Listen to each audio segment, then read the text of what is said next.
Ողջույն հարգելիները, շնորհակալություն եմ հայտնում, որ միացաք մեզ Արարատ Աստվածաշունչի առաքելություն։ Այս կիրակի օրվա սերտողությունը սիրով ձեր համար պատրաստել ենք, ուսումնասիրում ենք մենք նոր կտակարանից, շարունակում ենք մեր ուսումնասիրությունները նամակ Եփեսացիներին, 4-րդ գլուխն ենք ուսումնասիրելու 17-ից 32 համարները։ Վերնագիրն է այսօրվա սերտողության նոր մարդուն հագեք։ Ուրեմն դա ինչ է նշանակում։ Եկեք անցնենք ուղղակի մեր նախաբանին եւ կաղոթենք ու կանցնենք սերտողությանը։ Գիտեք, Հիսուսին ընդունելով փոփոխություն է կատարվում մեր մեջ, այսինքն ներքին փոփոխություն։ Իսկ այդ ներքին փոփոխությունը համարվում է վերափոխում, վերափոխումն էլ, այսինքն կարճ ասած, եւ մենք կտեսնենք Պողոս առաքյալի բացատրությունը, հին մարդուց անցնում ենք նոր մարդը։ Ու այսպես այսօրվա սերտողությունը հիմնված է լինելու հենց այս կետի շուրջ, ավելի մանրամասն կբացատրենք եւ բոլորս իրար հետ կսովորենք, թե դա ինչ է նշանակում։ Հիմա այս պահին կխնդրենք ուղղակի, որ երբ որ ստանում եք այս պատգամները, իհարկե ամբողջությամբ դիտեք եւ փոխանցեք ձեր մտերիմներին։ Պարզ ասած, դուք էլ ձեր ավետարանության պարտականությունը կատարեք եւ Աստծո խոսքը թող հասանելի լինի բոլորին։ Եկեք հիմա մի պահ մեր գլուխները խոնարհենք, աղոթենք ու անցնենք սերտողությանը։ Հայր Աստված, մենք շնորհակալ ենք Տեր այս հնարավորության համար, գալիս ենք մենք Տեր Որդուդ Հիսուս Քրիստոսի սուրբ անունով, աղոթում ենք Տեր այսօրվա սերտողությունը դու օրհնես, զորացնես եւ օգնես, որ սովորենք, աղոթում եմ մեր բոլոր ունկնդիրների եւ դիտողների համար, աղոթում եմ նրանց առատորեն օրհնես, զորացնես եւ օգնես բոլորիս, որ քո խոսքերին լուրջ վերաբերվենք, սովորենք եւ իրականացնենք, այսինքն թույլ տանք, որ խոսքերը ներթափանցի մեր մեջ, որ մենք կատարենք քո խոսքերը, ոչ թե միայն լսողներ լինենք։ Աղոթում ենք այս ամենը Հիսուսի անունով։ Ամեն։ Ուրեմն եկեք հիմա անցնենք մեր սերտողությանը 17 համարից կարդանք 17-ից 19 գրած է. «Արդ Տիրոջով սա եմ ասում ու վկայում, որ դուք այլևս չընթանաք ինչպես հեթանոսները իրենց մտքի ունայնությամբ։ Նրանք խավար մտքով են ու Աստծու կյանքից օտարացած, այն տգիտության պատճառով, որ նրանց մեջ է իրենց սրտերի կուրության պատճառով, որ անզգայացած ագահորեն իրենց անձն անառակության մատնեցին պղծության բոլոր գործերի մեջ»։ Ուրեմն հարգելիներս, տեսեք ինչ է կատարվում։ Բավականին մեծ տարբերություն կա հավատացյալ, ապաշխարած, վերստին ծնունդ ունեցած քրիստոնյան եւ նա, ով չի ընդունում Հիսուս Քրիստոսին։ Նա, ով չի ընդունում Հիսուս Քրիստոսին, այլ մարդ է, նա, ով ընդունում է Հիսուս Քրիստոսին, այլ մարդ է։ Եվ այս առումով Պողոս առաքյալը բացատրում է, որ դուք եւս զգուշ եղեք եւ ասում է, որ ձեր վկայությունը, այսպես ասած, կամ ձեր վարքերը, որը կարևոր կետ է, այս նույն կետը շարունակվում է 5-րդ գլխի մեջ։ Դրա համար հիմա, որ մենք հասկանանք, թե ինչ է հարկավոր եւ որ քայլերն են մեզ կարևոր, ավելի պարզ կհասկանանք։ Ասում է, «Արդ Տիրոջով սա եմ ասում ու վկայում, որ դուք այլևս չընթանաք ինչպես հեթանոսները»։ Լավ, ուրեմն սա ինչ է նշանակում։ Մի ժամանակ բոլորս էինք մեղավոր, երբ որ մենք ընդունեցինք Հիսուս Քրիստոսին որպես Տեր եւ Փրկիչ, այդ ժամանակվանից մենք վերափոխվեցինք, այսինքն վերափոխումը անհրաժեշտ է հավատքի կյանքի մեջ, որովհետեւ մենք դա մեր միջոցով չենք անում։ Ուղղակի մենք հանձնում ենք մեր կամքը մեր Տիրոջ Հիսուս Քրիստոսին, ու Հիսուս Քրիստոսն է այդ գործը անում, վերափոխելով մեզ, որ նմանվենք իրեն։ Ուրեմն ասում այլևս չապրեք այնպես, ինչպես որ առաջ էիք ապրում, չանեք այն, ինչ որ դուք առաջ էիք անում, որովհետև դա ընդունելի չի եւ վայել չի, իհարկե, հավատացյալ զավակի համար։ Ինչպես հեթանոսները իրենց մտքի ունայնությամբ։ Ուրեմն հասկանանք, որ մեղավոր մարդը քայքայված մարդ է։ Մեղավոր մարդը շեղված մարդ է։ Աստծու կատարելությունից ընկնելով Էդեմի պարտեզում, երբ որ Ադամն ու Եվան անհնազանդվեցին Տիրոջը եւ կերան այդ պտուղից, իմաստության, բարի ու չարի գիտության ծառից, այն ժամանակվանից խախտվեց մեր եւ մեր Աստծու հարաբերությունը, բայց ավելի կոնկրետ ասեմ, մարդը հենց ինքը խախտվեց առաջացավ մի մեծ պղծություն, որը մեղքը այդ հատկությունն ունի։ Մեզ Սուրբ Գիրքը սովորեցնում է, որ մեղքը դեպի մահ է տանում։ Ուրեմն քայքայման այսինքն ընթացք է մեղքը, որ բոլորիս քայքայում է, բոլորիս տանում է դեպի անդունդ։ Ուղղակի մեր ուղեղը նույնպես պայծառ ու պիղծ, այսինքն պայծառ կերպով չի մտածում, որտեվ պղծված է։ Պաստորեն ինչ է ասում։ Ասում է 18 համարի մեջ նրանք խավար մտքով են Աստծու կյանքից օտարացած։ Խավար միտքը ո՞րն է։ Ինչ եք ցանկանում անել։ Ձեր մտքում ինչ է կատարվում։ Ձեր մտքում Տիրոջը ծառայելն է, բարի խոսքեր ասելն է, եկեղեցու մեջ ծառայելն է, հավատացյալ քրոջ կամ եղբոր շինությամբ զբաղվելն է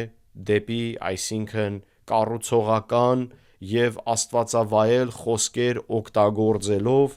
քաջալերելով, օգնելով, որ հավատքի կյանքը նա ապրի Հիսուսով, դա Աստծո խոսքը մեզ սովորեցնում է, որ շինություն է,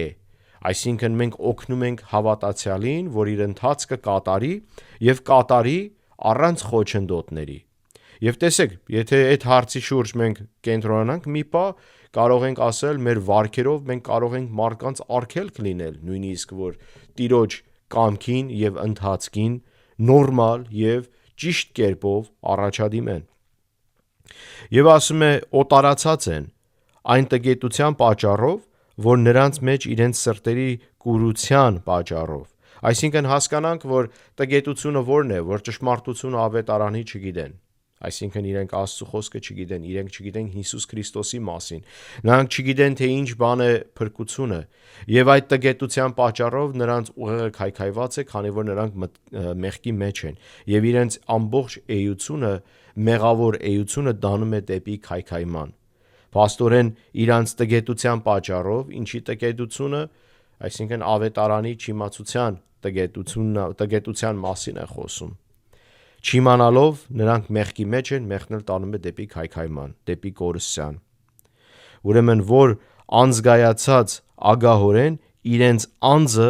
անառակության մատնեցին պղծության բոլոր գործերի մեջ։ Ուրեմն հասկանանք, որ մեղավոր մարդը իր էությամբ է ապրում, ինչպես որ ասում ենք մեղավոր էությունը շատ կարևոր բառ է օգտագործել, որովհետև դա արդեն մեղք գործելը բնազդ է, մեղք գործելը շատ դյուրին է լինում, որովհետև մեղք գործելու մեջ ոչ մի ավելնորդ դժվարություն կամ չարչարանք չես կրում։ Եթե մենք վերցնենք մանուկներին, երբ որ մենք տեսնում ենք երեխաները ինչպես են հասունանում, մեծանում, կարող ենք ասել, որ 2-3 տարեկան երեխուն հարկավոր չի սովորեցնել սուտ խոսել, կամ 4-5 տարեկան երեխուն հարկավոր չի սուտ խոսել սովորացնել, արդեն իրանց մեղավոր էության մեջ է դա, եւ չարություն անելը չենք սովորեցնում մեր զավակներին, բայց իրանց մեջ այդ չարությունը փաստորեն որպես բնազդ է, որովհետև իրանք մեղավոր են, հարկավոր է Հիսուս Քրիստոսին ընդունեն, ապաշխարեն, փրկվեն, յուրաքանչյուր անձնավորություն, որ այդ իրենց մեջի մեղավոր անձը ոչնչանա։ Եվ ինչպես հեսա շուտով կկարդանք եւ կհասկանանք, թե նոր մարդ հասկացողությունը ինչպես է Պողոս առաքյալը բացատրում։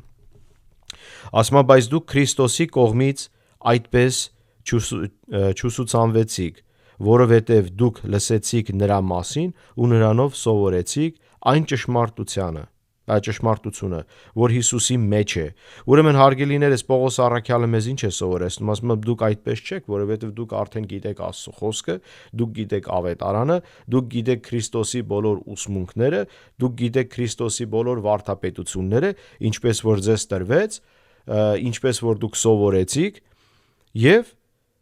հակառակը դուք չեք սովորել, հակառակը չեք սովորել, որ Հիսուսին ընդունելուց հետո ձեր կյանքը նորից պետք է ապրեք այնպես, ինչպես որ հեթանոսները, անհավատները։ Դրա համար է ասում, այդպես չուսուցանվեցիք, որտեղ դուք լսեցիք նրա մասին ու նրանով սովորեցիք այն ճշմարտությունը, որ Հիսուսի մեջ է։ Ուրեմն Հիսուսի ճշմարտությունը ո՞րն է, հարգելիներս։ Հիսուսի ճշմարտությունը ավետարանն է, որը մեզ սովորեցնում է, որ առանց Հիսուսի փրկություն չկա, որ այս աշխարհը խեղդվում էր իր մեղքերի մեջ եւ Հայր Աստված այնքան սիրեց այս աշխարհը, որ ուղարկեց իր միածին որդուն, որ նրան հավատա փրկվի։ Պարզ ասած, Աստծո ողորմածությունը այնքան մեծ է, որ նրան հաճելի չէր այդ ընթացքը, որ տեղի ունեցավ, այդ ողբերգությունը, այսպես ասած, որ տեղի ունեցավ Էդեմի պարտեզում, որտեղ Աստված մեզ չստեղծեց, որ մենք իրանից հեռու լինենք, Աստված մեզ ստեղծեց, որ իր հետ հաղորդություն մենք ունենանք։ Եվ եթե ծրագիրը խախտվեց, եւ այսինքն իհարկե խախտվեց, Աստված արդեն այդ պահին ինքը նույնիսկ մինչև աշխարհի ստեղծագործությունը եւ այլն ինքը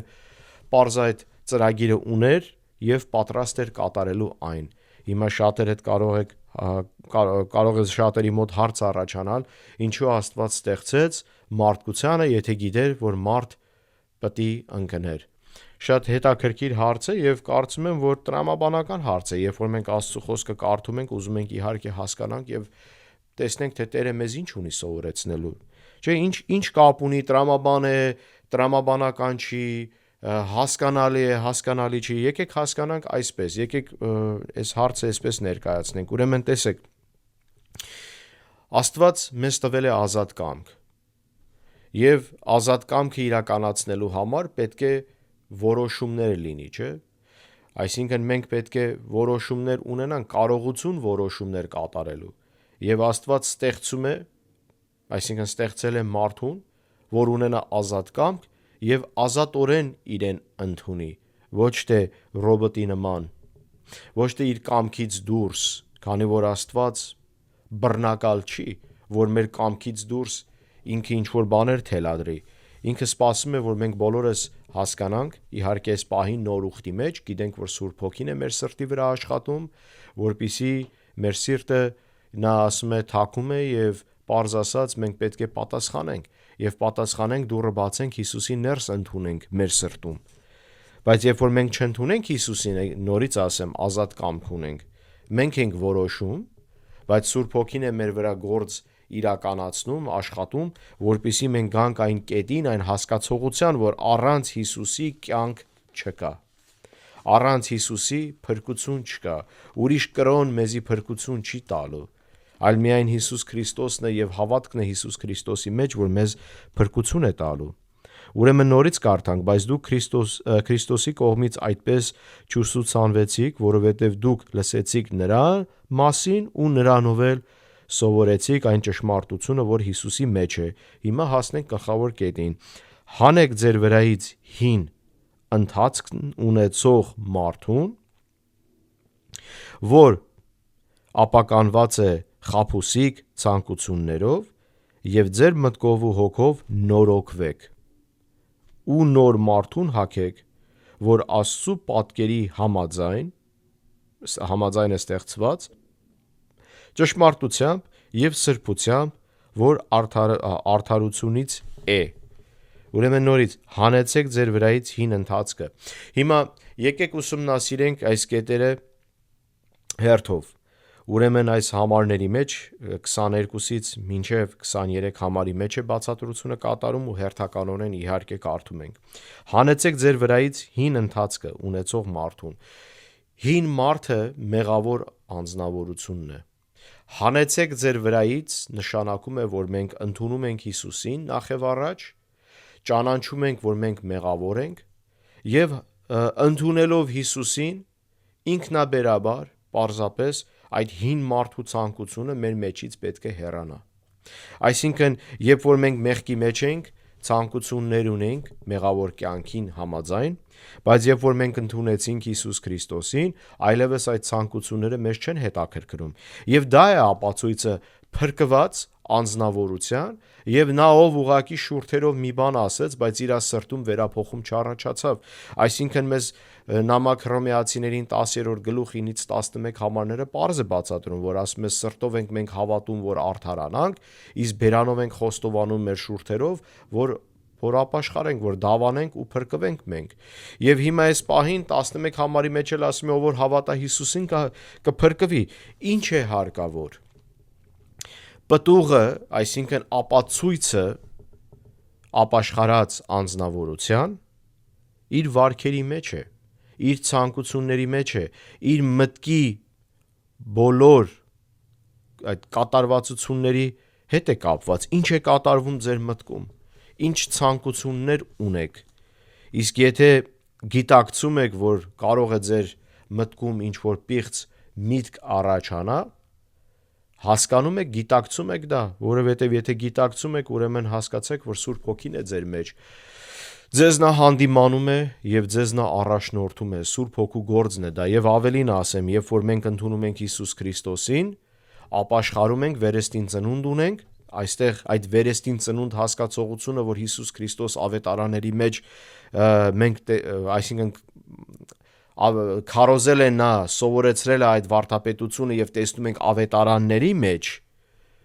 հարկավոր է հասկանալ, թե ինչ է դա նշանակում, նոր մարդն է դա, վերստին ծնվել է նշանակում է հին մարդուն թաղել և նոր մարդը մեր մեջ հարություն առնի և մենք վեր կենանք որպես նոր մարդ, որպես ապաշխարած, փրկված, սրբված, մաքրված, արդարացած և Աստծո աչքերի առաջ սուրբ անձնավորություններ, դա ինչ է նշանակում, եթե մեր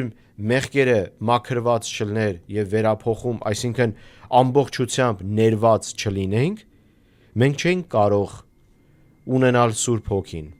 ուրեմն Սուրբ Հոգին ունենալու համար անձը հարկավոր է ընդունել Աստծուն, ընդունել Հիսուսին որպես Տեր և Փրկիչ և սրբվել, մաքրվել իր բոլոր մեղքերից, ու այդ նշանակում է, որ մաքրված ու վերականգնված անձնավորությունը Աստծու հետ նոր կարող է ստանալ հենց ուղղակի Աստծուն իր մեջ, սա է կարևոր, ասում է, որ հանեցեք ձեր վրայից հին ընթացք ունեցող մարդուն, որ ապականված է խաբուսիկ ցանկություններով, ուրեմն այդ մեղավոր մարդը դեպի պղծության է գնում և պղծության մեջ է, և ձեր մտքով ու հոգով նորոգվեք, մտքով և հոգով նորոգվելը, հարգելիներս, տեսեք, ուրեմն հավատքի քրիստոնյա լինելու համար, այսինքն դա ինչ-որ հասարակական ակումբ չի, էդի ինչ-որ միություն չի կամ ինչ-որ բան, դա իհարկե կյանք է քրիստոնեությունը, այսպես ասած, ասելով չի, որ քրիստոնյա ես, պետք է տեսնենք քո մեջ այդ փոփոխությունը, որ ապացուցի, որ դու իսկապես քրիստոնյա ես, և հասկանանք մի բան, որ մեր արարքներով չի, որ մենք փրկված ենք, դա կոչվում է շնորհով փրկություն, մենք այս շնորհի ժամանակաշրջանում ենք ապրում եկեղեցու և հասկանանք, որ մեր արժանինքներով մենք փրկված չենք, մենք փրկված ենք Հիսուս Քրիստոսով, որտև Հիսուս Քրիստոսի զոհաբերությունը, զոհությունը, որ կատարվեց, որպես ինքը զոհ մատուցվեց մեր մեղքերի համար, մաքրեց մեկընդմիշտ մեր մեղքերը,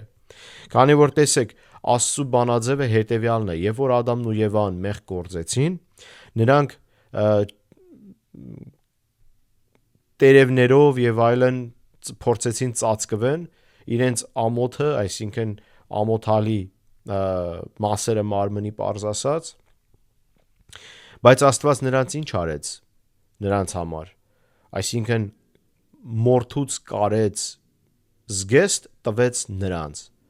որովհետև ինչ կատարվեց, զգեստն էր կարևոր, թե այն ինչ որ այդ կենդանու հետ եղավ, ուրեմն փաստորեն այդ մեղքը գործելու համար Աստված կենդանուն զոհաբերեց իրենց համար, այրուն թափվեց մեղքի համար, և առաջի զոհը մենք տեսնում ենք հենց այդտեղ, ուրեմն փաստորեն ինչ է տեղի ունենում, հին ուխտի մեջ մենք տեսնում ենք Աստծու ուղիղ թելադրությունը և կամքը և օրենքը, որ բացատրում է և մեզ խրախուսում է, պարզ ասած, երբ որ մեղք ես գործում, զոհ պետք է մատուցես մեղքերի թողության համար, նախաբանն էր դա Հիսուս Քրիստոսի, և Հիսուս Քրիստոս եկավ և ինքն իրանով իր էություն, ինքը իր անձը տվեց մեր համար եւ ինքը եղավ այդ զոհը։ Եվ այդ նույն օրինակը մենք տեսնում ենք Աբրահամի եւ Իսահակի մեջ, երբ որ Աստված ասում է պետք է որդու տանես զոհես, ուղղակի փորձելու համար էր դա Աստված անում, եւ Աբրահամը տարավ իր որդուն, որպիսի զոհը լինի։ Բայց Աստված իհարկե դա չէր կամենում, ուղղակի փորձում էր Աբրահամին եւ վերջում մենք տեսանք, որ Աբրահամը հավատարիմ մնալով մինչեւ վերջի պահը տարավ գնաց այն կետին, որտեղ նա հավատում էր, եթե Աստված տվել է Իսահակին որպես խոստում, անհնարին է, որ տանի մահվան այն խոստումին, հնարավոր չի։ Նա հավատում էր, որ Աստված զոհը կտա նրան, որ կփոխարինի իր որդուն։ Եվ դա այդ խոսքերը կրկնում էր ինքը անընդհատ Իսահակին, երբ որ Իսահակը հարցրեց նրան, թե որտեղ է զոհը, ասեց Աստված կտա։ Հիմա այս պահին մենք տեսնում ենք, որ մեղավոր էությանը հանելու համար ապաշխարել է պետք, մեղավոր էությանը դեն շպրտելու համար պետք է Հիսուս Քրիստոսին ընդունել, որպեսզի մենք փրկվենք։ Եվ մենք ընդունում ենք նորոգվում ենք, այսինքն մենք հոգով եւ մտքով Հիսուս Քրիստոսով ու ասում են նոր մարդուն հագեք, որ Աստծու պատկերի համաձայն է ստեղծված ճշմարտությամբ եւ սրբությամբ ու արդարությունից է։ Ուրեմն երբ որ մենք ընդունում ենք Հիսուսին որպես Տեր եւ Փրկիչ, ընդունում ենք նոր մեր կյանքը, վերստին ծնունդ ենք ունենում, նմանվում ենք մենք մեր Տիրոջը Հիսուս Քրիստոսին։ Եվ այդ փոփոխությունը կյանքի ընթացքում է տեղի ունենում, երբ որ այդ վերափոխումը օրեց օր մեր հնազանդության եւ հավատարիմ լինելով Աստծուն թույլ ենք տալի, որ Աստված մեր մեջ գործ կատարի։ Եվ այդ գործը կատարելով, փոփոխությունը լինելով, մենք նմանվում ենք մեր Տիրոջը, բայց հարկավոր է, որ մեր մեջից մենք հանենք, այսինքն սկսենք առաջի հերթին ապաշխարությամբ եւ հետո մենք հեռանանք այդ մեղավոր կյանքից։ Եթե մենք ցանկություն ունենք նորից գնալու մեղավոր կյանքին, ուրեմն պետք է վերանայենք մեր հավատքը ընդհանրապես։ Եթե մեզ հաճելի է մեղավոր մարդկանց հետ շփվել, իրանց հետ մեղք գործել, ուրեմն այդտեղ խնդիր կա։ Եվ պարզաբանը մի բան, երբ որ մենք ընդունում ենք Հիսուս Քրիստոսին, մեր առաքելությունն է Աստծո խոսքը ավետարանել, մեղավոր մարդկանց Աստծո խոսքը մատուցել եւ եկեղեցու մեջ լինել, հավատացյալ զավակների հետ շփվել։ Հիմա դա չի նշանակում, որ մենք աշխարհից պետք է մեկուսանանք, որովհետեւ Տերը մեզ շատ պարզ է սովորեցնում։ Հովհաննեսի ավետարանի մեջ է գրված, որ ասում է իրենք այս աշխարհում են, բայց Տերը մեր համար է աղոթում, այսինքն իր առաքյալների համար, որ Աստված Հայր Աստված նրանց պաշտպանի։ Աշխարհի մեջ ենք, բայց այս աշխարհից չենք, որովհետև մեր Տերը, մեր Թագավորը այս աշխարհից չի եւ մենք ծառայում ենք մեր Թագավորին։ Սա ինչ է նշանակում։ Նշանակում է, որ մեր հերթականությունը, այսինքն հերթականությունը մեր կյանքի պետք է ճիշտ հասկանանք։ Այսինքն մենք այս աշխարհում ենք եւ Տերը մեզ ասում է, որ մենք հարգենք իշխանությանը, բոլոր կարգ ու կանոնը, ինչ որ Տերը մեզ տալիս է եւ սովորեցնում է իր խոսքերի մեջ, նամանավանդ նամակ Հռոմեացիներին 10-րդ գլխի մեջ, որ մեզ սովորեցնում է իշխանության նկատմամբ ինչպես պետք է մենք շփվենք, ձևավորենք մեր մտքերը, մեր վարքերը եւ այլն։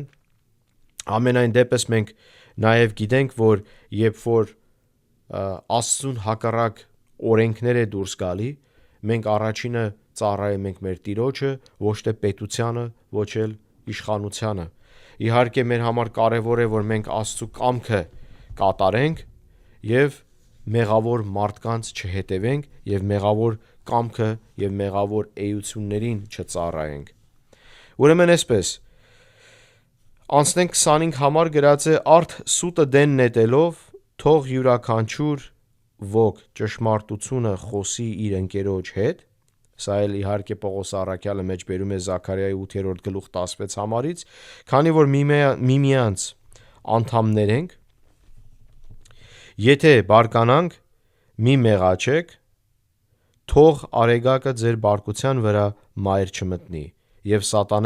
սատանային առիթ մի տվեք։ Ուրեմն եկեք հասկանանք ինչ է Պողոս առաքյալը մեզ սովորեցնում։ Առաջի հերթին ասում է սուտը դեն նետելով, իհարկե արդեն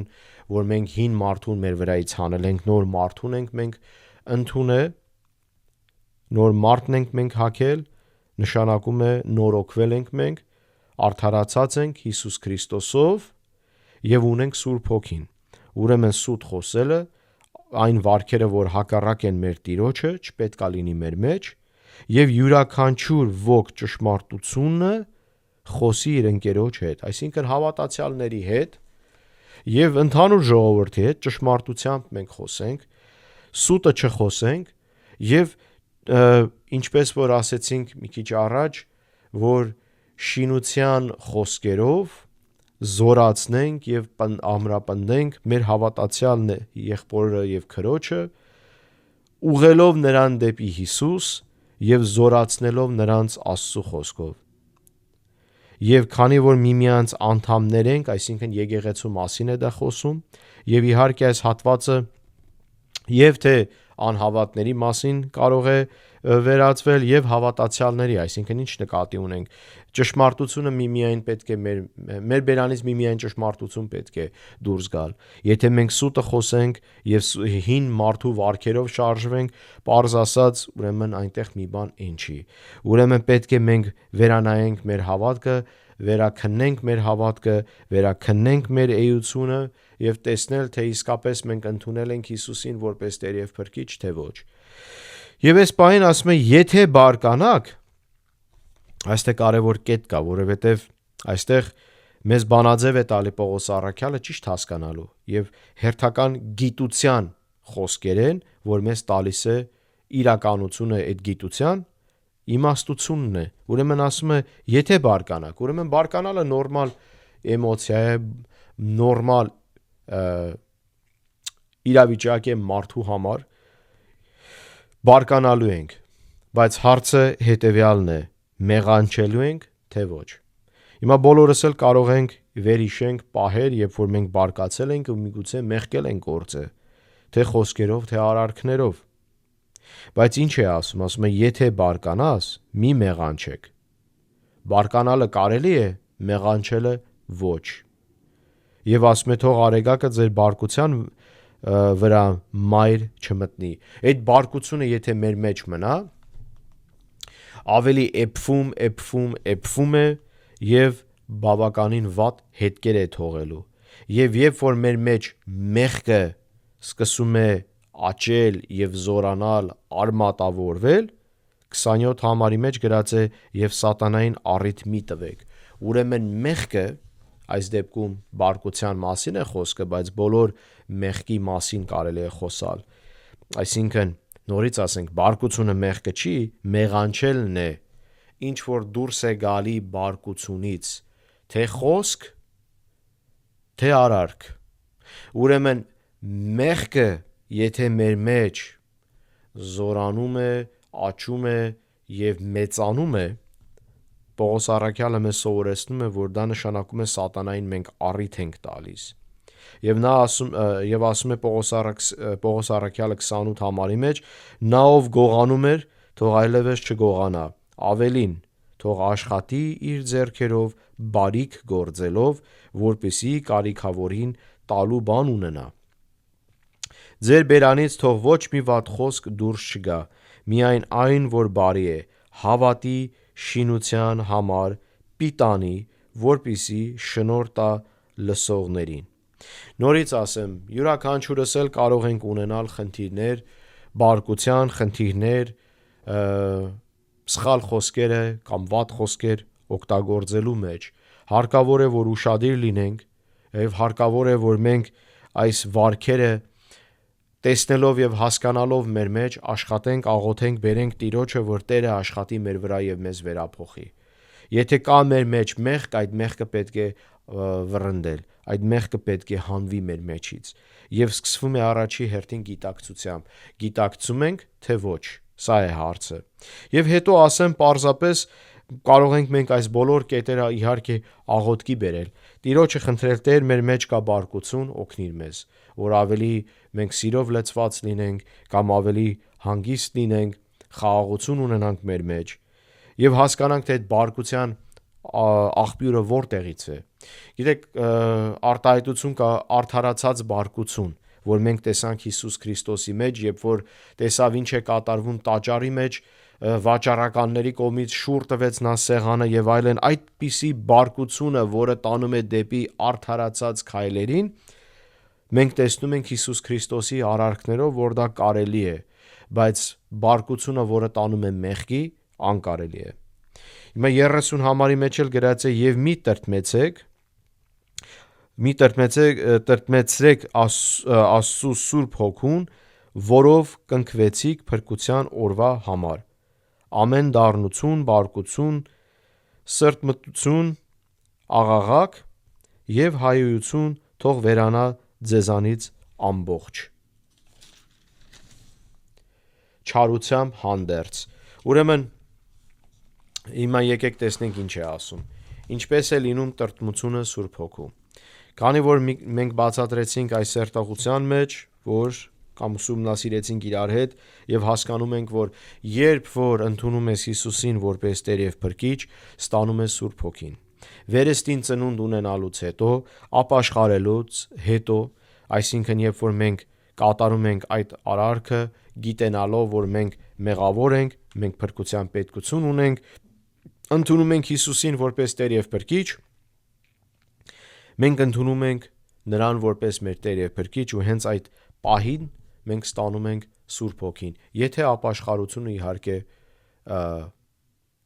ճշմարիտ ապաշխարություն է, ճիշտ ապաշխարություն է եւ իսկապես ապաշխարություն է։ Եվ հենց այս պահին, երբ որ մենք ընդունում ենք Հիսուսին որպես Տեր եւ Փրկիչ, ստանում ենք Սուրբ Հոգին, եւ քանի որ Սուրբ Հոգին կնիքն է, ապացույցն է մեր փրկության, գիտենք, որ Սուրբ Հոգին բնակվում է մեր մեջ։